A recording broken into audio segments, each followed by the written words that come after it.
कि आप मैथ्स की कोई भी कैलकुलेशन मात्र 5 सेकंड के अंदर कर सकते हो, चाहे वो डिवीजन हो, मल्टीप्लिकेशन हो, एडिशन हो या फिर सब्ट्रैक्शन हो।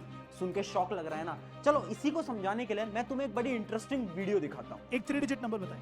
358 358 मल्टीप्लाइड बाय 8 2864 हुआ आंसर, मल्टीप्लाइड बाय 9 आंसर हुआ 25776। ये वीडियो आपने देखी? क्या आपने नोट करा कैसे ये स्टूडेंट बड़ी बड़ी कैलकुलेशंस को एक एक सेकंड के अंदर कर पा रहा था? और ऐसे ना बहुत सारे लोग हैं इंडिया के अंदर जिनको हम ह्यूमन कैलकुलेटर्स बोलते हैं।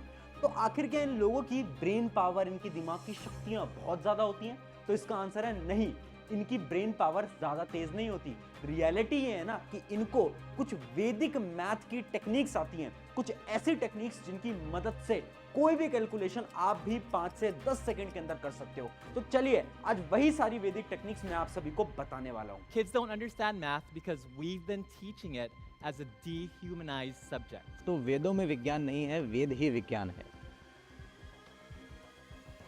तो हाय एवरीवन, मेरा नाम है प्रशांत और आज मैं आप सभी को वैदिक मैथ्स के बारे में बताने वाला हूं। हाँ, आपने एकदम सही सुना, कुछ ऐसी टेक्निक्स जिसकी मदद से आप अपनी कैलकुलेशन को एकदम स्ट्रांग कर सकते हो। अब अगर आप एक स्टूडेंट हो या फिर किसी कॉम्पिटिटिव एग्जाम की तैयारी कर रहे हो या फिर स्कूल एग्जाम्स की तैयारी कर रहे हो, ये वीडियो आपके लिए बहुत ज्यादा इंपॉर्टेंट होने वाली है। बट सुन के आपको शौक लग रहा होगा, क्या वैदिक मैथ जैसी चीज भी एग्जिस्ट करती है? तो इसका आंसर है बिल्कुल हाँ। इसके मैं आपको कुछ एग्जाम्पल्स देता हूं। हनुमान चालीसा जो कि बहुत साल पहले लिखी गई थी, उस हनुमान चालीसा के अंदर ही सूर्य से पृथ्वी तक का जो दूरी है, जो डिस्टेंस है, वो बताया गया था। और आज के समय पर जब उस दूरी को कैलकुलेट किया गया, उस डिस्टेंस को कैलकुलेट किया गया, तो सब शॉक हो गए थे क्योंकि वो डिस्टेंस एकदम एक्यूरेट था। और ये सिर्फ एक कहानी नहीं है, इसके अलावा ऋग्वेदा जो कि बहुत साल पहले लिखी गई थी, उसके अंदर भी स्पीड ऑफ लाइट के बारे में जिक्र था। यानी वहां पर लिखा गया था कि जो स्पीड ऑफ लाइट है वो इतनी होती है, और जो आज के समय पर कैलकुलेट करी गई तो पता चला जो स्पीड ऑफ लाइट है, जो कि है 3 × 10⁸ मीटर पर सेकेंड, वो एकदम करेक्ट है, जो कि इतने साल पहले लोगों ने खोज लिया था। तो आखिर उस समय पर मैथ इतनी स्ट्रांग कैसे थी? वो इस वजह से क्योंकि उस समय पर वो लोग वैदिक साइंस और वैदिक मैथ को फॉलो करते थे। और वही कुछ टेक्निक्स मैं आपको बताने वाला हूं। बेसिकली वैदिक मैथ्स के भी 4 पार्ट होते हैं। पहला होता है मल्टीप्लिकेशन, दूसरा है एडिशन, तीसरा है सब्ट्रैक्शन और चौथा है डिवीजन। और यही आपकी मैथ कहलाती है। अब इन्हीं सारी टेक्निक्स, इन्हीं सारी ट्रिक्स को मैं बताने वाला हूं। एक एक करके जानना सारी ट्रिक्स विद एग्जांपल। बहुत ज्यादा इंटरेस्टिंग है, आपकी कैलकुलेशन स्पीड एकदम फास्ट हो जाएगी। कुछ क्वेश्चन भी आपको दूंगा जो कि आप मुझे अभी कमेंट के अंदर बता रहे होंगे। पहले स्टार्ट करते हैं विद आर मल्टीप्लिकेशन ट्रिक। तो पहला जो अपना होने वाला है वो है वैदिक मल्टीप्लिकेशन ट्रिक्स। अब उसको मैं समझाता हूं एक बड़े अच्छे एग्जांपल्स के साथ। इमेजिन करो आपके एग्जाम के अंदर कहीं पर भी आपसे कोई वैल्यू को मल्टीप्लाई करने के लिए बोला जाए, जैसे कि इतनी बड़ी वैल्यू 41 × 23। अब होगा क्या, जैसे हम इतनी बड़ी वैल्यू देखते हैं ना, तो हमारा दिमाग एक तो चकरा जाता है। हम ये सोचते हैं कि ठीक है, इसको कैलकुलेट करना पड़ेगा, और बहुत समय आपको लगता होगा क्योंकि आप पूरा कैलकुलेशन करते होगे जैसे कि आपको स्कूल में सिखाया जाता है। बट वैदिक मैथ एकदम डिफरेंट है। वैदिक मैथ में इसके एक बहुत अच्छी ट्रिक है जिससे कि तुम किसी भी नंबर को मल्टीप्लाई करोगे, और वो भी सिर्फ 10 से 15 सेकंड के अंदर। ट्रिक क्या बोलती है, देखो सबसे पहले तुम्हें क्या करना है, जो भी तुम्हारे नंबर्स हैं उनकी पहली डिजिट को आपस में क्या कर देना है, मल्टीप्लाई कर देना है। जैसे कि आप यहां पर आराम से देख सकते हो, 4 × 2 को मैंने क्या करा है, स्टेप 1 के अंदर मल्टीप्लाई कर दिया है, जो कि आंसर आ गया 8। स्टेप 2 क्या बोलता है, स्टेप 2 के अंदर आपको उन डिजिट्स को क्रॉस मल्टीप्लाई करके ऐड करना है। यानी ये जो 4 है इसको आपको इस 3 से मल्टीप्लाई करना है, और ये जो 1 है इसको आपको इस 2 से मल्टीप्लाई करना है, और इन दोनों को जोड़ देना है। अब ये तो आप बड़ी आसानी से कर सकते हो। 4 को 3 से मल्टीप्लाई करा 12 आता है, सबको पता है। 1 को 2 से करा 2 आता है, सबको पता है। और इन दोनों को आपस में क्या कर देना है, जोड़ देना है। ये आ गया आपका स्टेप 2। स्टेप 3 के अंदर हम जो लास्ट की डिजिट्स हैं उनको मल्टीप्लाई कर देते हैं, यानी 1 × 3। 1 × 3 करोगे डायरेक्टली आंसर आ जाएगा 3। अब पहला स्टेप के अंदर 8, 1, 4 और लास्ट के अंदर 3। अब आपको क्या करना है, यही आपका आंसर कहलाएगा। कैसे आंसर कहलाएगा, ये क्या टेक्निक हो गई, देखो अब ध्यान से समझना। आपको नंबर लिखने के लिए क्या करना है, सबसे पहले आपको लास्ट डिजिट लिखनी है। आपने लिखा 3, फिर आपको स्टेप 2 पे आना है, आपको ये 4 लिखना है। अब ये जो एक नंबर बचा ना, इसको आपको आगे कैरी फॉरवर्ड कर देना है, यानी आगे भेज देना है, ठीक है। और यहां पर आपको लिखना है 8, और इस 8 में इस कैरी को जरूर जोड़ देना। तो ये आ गया आपका 943। अब कैलकुलेटर से जरा चेक करके बताओ क्या यही आंसर आएगा, बिल्कुल यही आएगा। यानी इस ट्रिक की मदद से अभी आपको थोड़ी सी कॉम्प्लिकेटेड लगी होगी, बट अगर आपने इसको ट्राई करा ना, तो आप वो जो लोग बोलते हैं ना कि कैलकुलेशन दिमाग के अंदर कैसे होती है, ह्यूमन कैलकुलेटर, वो यही मेथड्स को फॉलो करते हैं। एक और क्वेश्चन दूंगा जिसकी मदद से आपको और क्लियर होगा। ये आ गया आपका अगला क्वेश्चन जो कि है 9 इंटू 89। मान लो एक नंबर है 9 और उसको 89 के साथ मल्टीप्लाई करना है। अब इसकी क्या कैलकुलेशन होगी? सबसे पहले तो आपको इस 9 को लिखना है 09, ठीक है, क्योंकि हम दो को मल्टीप्लाई कर रहे हैं, तो 09 लिख लिया और यहां पर लिख लिया 89। अब ट्रिक को ध्यान से समझना, वही ट्रिक है। सबसे पहले क्या करेंगे, पहले नंबर्स को मल्टीप्लाई कर देंगे। 0 इंटू 8 0, तो स्टेप 1 तो आ गया अपना 0।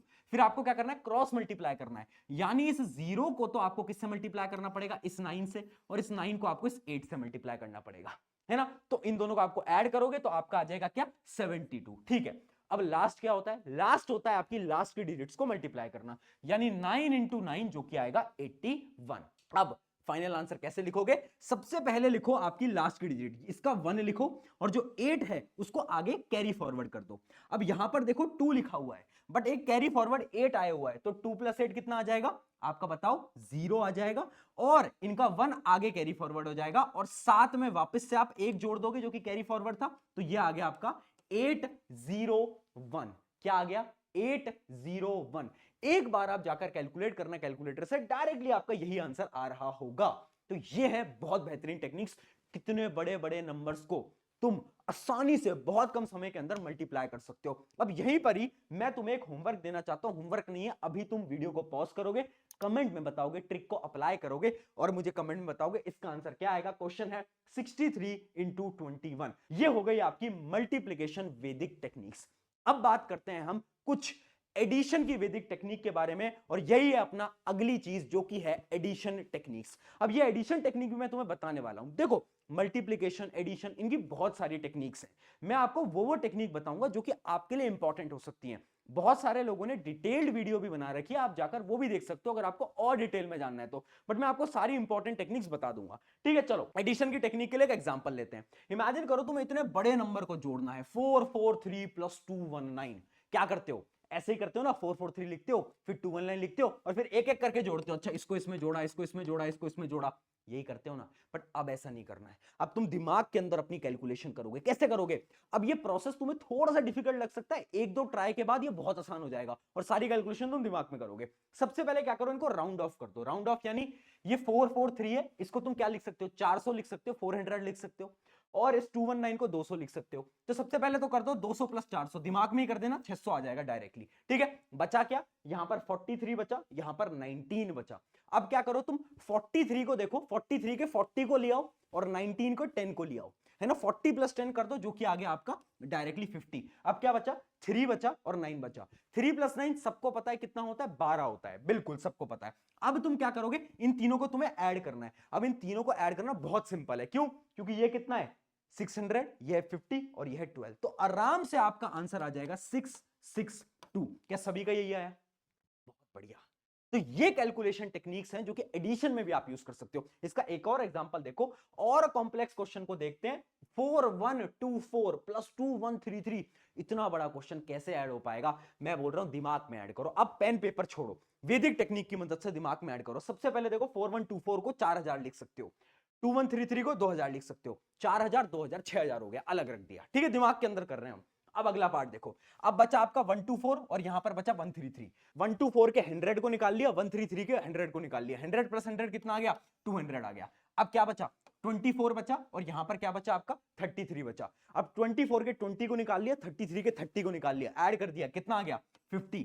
अब क्या बचा आपका, 4 और 3, 4 और 3 कितना होता है आपका, 7 होता है। अब डायरेक्टली आपका आंसर ये आपको आराम से आ जाएगा। क्या आ रहा है आंसर, 6257। देखो, कैलकुलेशन करने की जरूरत ही नहीं पड़ी, ये दिमाग के अंदर आ जाएगा। 1-2 बार तुम ट्राई करोगे, इजीली तुम सारी चीजों को याद कर पाओगे। अब हम बढ़ते हैं हमारे अगले स्टेप की तरफ जो कि है वैदिक सब्ट्रैक्शन टेक्निक्स। और ये बहुत इंपॉर्टेंट है क्योंकि सब्ट्रैक्शन के अंदर ना हम नॉर्मल सब्ट्रैक्शन तो कर लेते हैं, बट जब कैरी चीजें आती हैं, माइनस करना पड़ता है। मान लो मैं बोल रहा हूं आप ऐसा करो कि 27 में से 19 माइनस करो, तो तुमसे नहीं हो पाता, मुझे पता है। अब इसका क्या सोल्यूशन है देखना, यहां पर आ जाती है इसकी वैदिक टेक्निक। एग्जांपल लेते हैं 313 - 117। अब इसको मैं कैसे सब्ट्रैक्ट करूंगा, वही दिमाग के अंदर। 313 को 300 समझ लो, ठीक है, 117 को 100 समझ लो। 300 में से 100 गया, कितना बचा, डायरेक्टली आपको पता चल गया 200 गया। 200 बच गया, ठीक है, तो 200 कर लिया। अब देखो यहां पर है 13 और यहां पर है 17। अब 13 और 17 को अगर मैं माइनस करूंगा तो कितना बचेगा? 13 और 17 में गैप कितना है? 4 का गैप है। कितने का गैप है? 4 का गैप है। तो अब आपको कुछ नहीं करना है, इस 4 को इस 200 में से माइनस कर देना है दिमाग के अंदर। कितना आ जाएगा? 196, और ये आ गया आपका आंसर। इसका एक और क्वेश्चन करेंगे ताकि आपको और प्रैक्टिस हो पाए। चलिए थोड़ा सा और टफ क्वेश्चन देखते हैं। 923 माइनस 819। अब ये बड़ी कैलकुलेशन कैसे करेंगे? पहले देखेंगे 900, यहां पर देखेंगे 800। 900 में से 800 गया, बचा कितना? 100 बच गया, ठीक है। 100 मैंने अलग कर दिया। अब मैं पेन पेपर टच नहीं कर रहा हूं, मैं दिमाग के अंदर कैलकुलेशन कर रहा हूं। अगला देखो, अगला है 23 और 19। अब 23 और 19 को या तो तुम डायरेक्टली सब्ट्रैक्ट कर लो, बहुत सिंपल सी चीज है। 23 19 में कितना गैप होता है? 4 का गैप होता है, ठीक है। अब ये जो 4 बचा, इसको तुम्हें 100 में बस क्या कर देना है? जोड़ देना है। जोड़ देना है, कितना आ गया? 104, 104।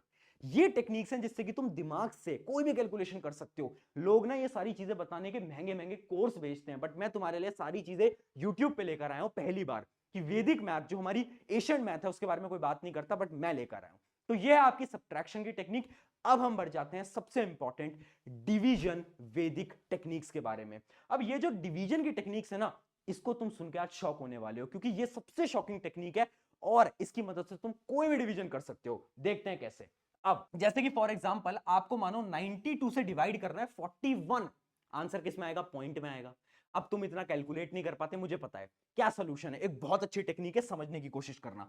इसके अंदर आपको सबसे पहले क्या करना है, इस 92 को और इस 41 को आपस की किसी डिजिट में कन्वर्ट कर देना है। जैसे 92 को तुम 100 में कन्वर्ट कर दो, 41 को तुम 50 के अंदर कन्वर्ट कर दो, ठीक है। 100 और 50 को डिवाइड करोगे तो कितना आंसर आएगा? 2 आएगा, ठीक है। ये तो हो गया स्टेप 1। अब तुम्हें क्या करना है, 2 निकाल दिया, अब वापस से 92 लिखो, वापस से 92 लिखो। अब उसके अंदर ऐड करो। क्या ऐड करोगे? एक तो यहां पर जो तुमने डिवीजन निकाला था, ये जो आपका 2 आया था, इस 2 को मल्टीप्लाई करो किसके साथ? ये जो 41 में जो भी चीज तुमने जोड़ी थी, 50 बनाने के लिए 41 में हमने कितना जोड़ा था? हमने +9 करा था। तो अब मैं क्या करूंगा, मैं +9 को मल्टीप्लाई करूंगा कितने में से? 2 में से। कितने में से? 2 में से। और उसको क्या करूंगा? उसको मैं ऐड कर दूंगा। उसको मैं ऐड कर दूंगा किसमें? 92 में से। देखना, 92 लिया, उसके बाद मैंने क्या करा? कितना जोड़ा था? 9 जोड़ा था, उसको मैंने इस डिवीजन से मल्टीप्लाई करा। 9 × 2 18, तो 92 + 18, और डिवीजन में क्या आएगा? डिवीजन में यही जो 50 था, यहां पर यही 50 आ जाएगा, ठीक है। अब जब मैंने इसको ऐड करा तो आया आपका 110 डिवाइड बाय 50, और उसका आंसर आएगा। ये तो बहुत सिंपल कैलकुलेशन है, ये तो कोई भी कर सकता है। 0 से 0 कट जाएगा। 11/5 कितना होता है? 2.2 होता है ना। बहुत शानदार टेक्निक। नहीं आई समझ में? चल एक और डिफरेंट एग्जांपल से समझते हैं ताकि आपको और क्लियरली समझ आ पाए। चलिए अब थोड़ा सा और टफ एग्जांपल लेंगे, जो कि 3 डिजिट 889 डिवाइड बाय 219। हम क्या करेंगे, हम इनको पहले राउंड ऑफ कर देंगे। जैसे कि 889 को मैं 900 में कन्वर्ट कर देता हूं, और 291 को मैं 300 में कन्वर्ट कर देता हूं, ठीक है। तो अब 900 डिवाइड बाय 300 में कर दूंगा, जो कि आता है मेरा 3, ठीक है। अब अगला स्टेप क्या होता है, इस डिजिट में हमें कुछ ऐड करना है। क्या ऐड करना है? ये देखो कि इसमें मैंने कितना ऐड करा है। इसको 300 बनाने के लिए मैंने क्या करा था? +9 करा था, ठीक है। उस 9 को मल्टीप्लाई करूंगा किसके साथ? ये जो डिवीजन करके जो आंसर आया था, यानी 27। 9 × 3 कितना होता है? 27। इस 27 को मैं ऐड करूंगा किसके अंदर? 889 के अंदर, है ना। और डिवाइड करूंगा किससे? डिवाइड करूंगा इसी 300 से। तो 889 + 27 divide by 300 equals to 916 divide by 300। अब देखो 916 डिवाइड बाय 300 तो तुम बहुत आसानी से कर सकते हो। अब इसमें से कोई दिक्कत नहीं है, ये तो बहुत बेसिक मैथ हो गई ना। तो इसको आप सॉल्व करोगे, आंसर आ जाएगा 3.05। अब देखो इतनी मुश्किल टर्म अगर तुम इसको सॉल्व करने बैठते ना, तुम्हें आराम से 3 से 4 मिनट लग जाते हैं। बट इस टेक्निक से 30 से 40 सेकंड के अंदर तुम्हारी मैथ की कैलकुलेशन आसान बन सकती है। अब एक चीज समझना, ये जो टेक्निक है ना, ये पॉइंट में आंसर पूरे एक्यूरेट नहीं देती। 1-2 पॉइंटर तक एकदम सही देती है, बट ऐसे 4, 5, 6 पॉइंटर तक एक्यूरेट आंसर नहीं देती। तो तुम इसको तभी अप्लाई करना जब बहुत टफ कैलकुलेशन हो जाए, ताकि इस प्रकार की कोई कैलकुलेशन आ जाए, तब जो तुम्हारा आंसर आएगा वो एकदम सही आएगा। इसका एक और आखिरी एग्जांपल देता हूं ताकि आपको और क्लैरिटी मिले। आखिरी एग्जांपल है इसका 59 डिवाइड बाय 29। इसको एक बार ट्राई करो मेरे साथ। सबसे पहले मैं क्या करूंगा? राउंड ऑफ कर दूंगा, इसको 60 में और इसको 30 में। तो 60 डिवाइड बाय 30 कितना आ जाएगा? वो आ जाएगा 2। सबका 2 आया। अब मैं क्या करूंगा? 59 में कुछ जोड़ूंगा, क्या जोड़ूंगा? यहां पर 30 बनाने के लिए मैंने कितना जोड़ा था? मैंने 1 जोड़ा था। उस 1 को मल्टीप्लाई करूंगा इन 2, यानी मैं 1 इंटू 2 को इसमें जोड़ दूंगा और डिवाइड किससे करूंगा? डिवाइड करूंगा मैं 30 से। तो ये आ जाएगा आपका 61 डिवाइड बाय 30। अब 61 डिवाइड बाय 30 तो कोई भी बता सकता है। एक बार सॉल्व करो और बताओ मुझे अभी के अभी कमेंट में 61 डिवाइड बाय 30 कितना होता है। और एक बार कैलकुलेटर से सॉल्व करना आप और कैलकुलेटर से चेक करना क्या आंसर सेम आया? बिल्कुल सेम आया। तो ये जो बेसिक कैलकुलेशन है इनकी मदद से आई होप आपकी स्ट्रांग हो पाएंगी। मैंने इसके अंदर मल्टीप्लिकेशन, डिवीजन, एडिशन, सब्ट्रैक्शन सबकी टेक्निक्स आपको बता दी हैं। इसी के साथ इस वीडियो को एंड करते हैं। अगर इस वीडियो से आपकी मदद हुई है तो एक दोस्त को इस वीडियो को जरूर शेयर करना ताकि उसकी भी ये वैदिक मैथ की मदद से मदद हो पाए। शुक्रिया एवरीवन, मेरा नाम है प्रशांत, मिलते हैं किसी और वीडियो के अंदर।